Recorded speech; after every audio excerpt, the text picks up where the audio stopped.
Ipinag-utos na ni PROBAR Regional Director Police Brigadier General Jason de Guzman ang pagsibak sa pwesto ng lahat ng personnel na sangkot sa kumakalat na video ng marahas na reception rites na nangyari sa Lamitan City, Basilan. Kinundi na rin ng PNP PROBAR ang insidente.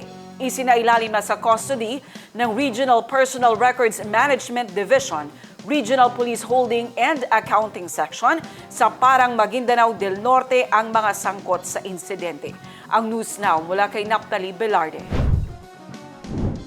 Inacknowledge ng PNP PROBAR ang kumakalat na video sa social media kung saan makikita ang marahas na reception rites sa Lamitan City, Basilan na kinasasangkutan ng mga personnel ng RMFB 14B. Mariin na kinondena ng PROBAR ang insidente. Agarang ipinag-utos na ni PROBAR Regional Director Police Brigadier General Jason de Guzman ang pagsibak sa pwesto ng lahat ng personnel ng RMFB 14B headquarters at ng iba pang involved at pinalitan ng mga tauhan ng RMFB 14A.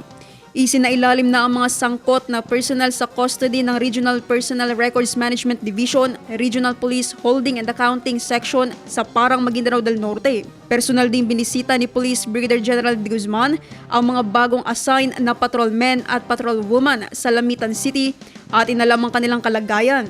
Tiniyak din ito ang patas at masusing investigasyon.